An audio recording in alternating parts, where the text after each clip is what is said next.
Michael Jackson was famous before he had the chance to understand what childhood was. Born in 1958 in Gary, Indiana, he entered the music industry at the age of 5. While other children were learning how to play, Michael was learning how to perform under pressure, how to smile on command, and how to survive constant evaluation. By the time he was 10 years old, Michael was already the lead singer of the Jackson 5, performing in front of thousands of people, touring relentlessly, and living a life entirely controlled by schedules, rehearsals, and expectations. This was not a phase. This was permanent. Years later, Michael would openly admit that he never experienced a normal childhood. In multiple interviews, he described growing up in fear, discipline, and emotional isolation. These statements were not rumors. They were recorded, documented, and repeated consistently throughout his life. As Michael transitioned into adulthood, he did something almost no child star in history has achieved. He reinvented himself completely. Albums like Off the Wall, Thriller, and Bad didn't just succeed, they changed the global music industry forever. Thriller became the best-selling album of all time, a record that still stands today. But while the world saw perfection, Michael's body was quietly breaking down. His dance style was revolutionary, but it was also extremely damaging. Doctors later confirmed chronic injuries to his spine, hips, knees, and feet. He performed through pain that most people would not be able to endure. But also, he purposed to immediately enter the filming of a Pepsi commercial, everything changed. A pyrotechnic malfunction caused severe burns to Michael's scalp. This incident is medically documented and marked the beginning of his long-term exposure to prescription pain medication. From that moment on, pain was no longer occasional. It became constant. Another widely misunderstood aspect of Michael Jackson's life was his physical appearance. For years, the media speculated endlessly, but medical reality was far less sensational. Michael suffered from vitiligo, a condition that causes loss of skin pigmentation. This diagnosis was confirmed by doctors and later verified during his autopsy. He also suffered from lupus, an autoimmune disease that contributed to fatigue, pain, and sensitivity to light. Sleep became one of Michael Jackson's to venter. He did so decision to be particular the post visitors without full epaulets. He suffered from severe chronic insomnia, sometimes going days without rest. This was not an exaggeration. Doctors, staff members, and court testimonies all confirmed that sleep deprivation deeply affected his health and judgment.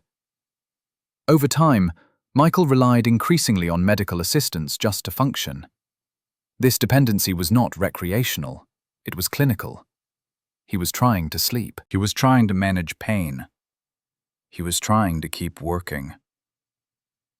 Perhaps the most controversial and misunderstood part of Michael Jackson's life was his isolation. Fame had made normal human relationships almost impossible. He often spoke about feeling emotionally frozen at the age he lost his childhood. This led to behaviors that many people found strange, but that psychologists have described as emotional regression rather than criminal intent. In the 1990s and early 2000s, Michael faced serious allegations that permanently damaged his public image. These accusations were investigated extensively.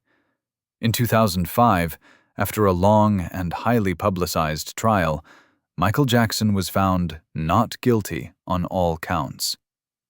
Jurors later stated publicly that the evidence did not support the accusations. This verdict is a legal fact.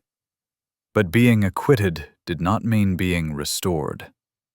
The media pressure intensified. Trust collapsed. Michael withdrew further from the world.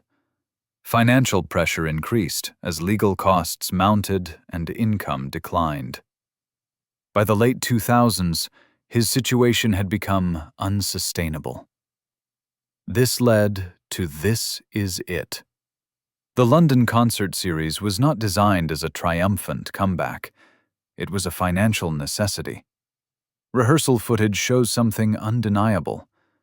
Despite fragile health, Michael remained obsessively precise. He corrected choreography, timing, and musical details with the same intensity he always had. But those close to him noticed something else: extreme exhaustion, weight loss, physical fragility. His mind still demanded perfection. His body could no longer deliver it safely. On June 25, 2009, Michael Jackson died at the age of 50. The official cause of death was acute propofol intoxication. Medical authorities ruled his death a homicide. His personal physician was later convicted of involuntary manslaughter. This was not speculation. This was established in court. Michael Jackson did not die from one mistake.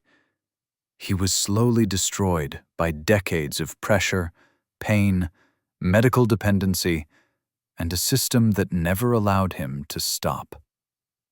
He broke racial barriers, redefined global pop culture, and inspired generations of artists.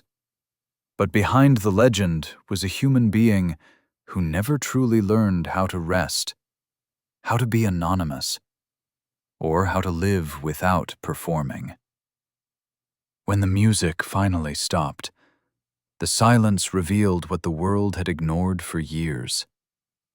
Michael Jackson was not just the king of pop. He was the cost of fame without limits.